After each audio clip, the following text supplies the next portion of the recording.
విశాఖపట్నంలో జరిగిన సంఘటనల నేపథ్యంలో ఇప్పుడు విజయవాడలోనూ బయటి ఆహార పదార్థాల తయారీపై నిఘా పెరిగింది.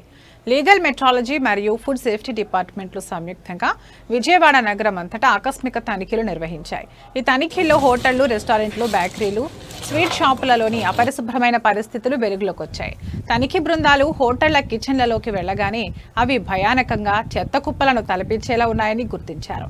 పాడైపోయిన ఆహారం, ఫ్రిడ్జ్లో నిల్వ ఉంచిన పదార్థాలు కూడా కుళ్లిపోయి మురికిగా ఉన్నాయని అధికారులు తెలిపారు.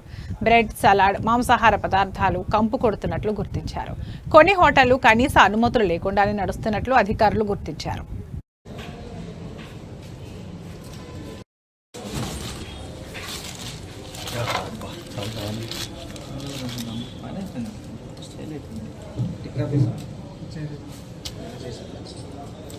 నిన్న చేసాము, మొన్న చేసావు, ఏం చేస్తాను చెప్పు. అనాల్సిందే కదా, నిన్న చేసాం, మొన్న చేసిన ఆపుకోలేదు, తింటారు, హాస్పిటల్కి పోతారు.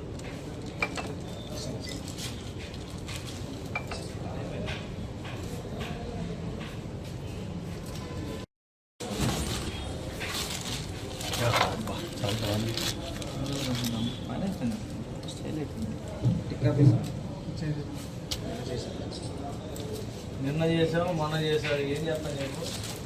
అనాల్సిందే కదా, నిన్న చేసాం, మొన్న చేసిన ఆపుకోలేదు, తింటారు, హాస్పిటల్కి పోతారు.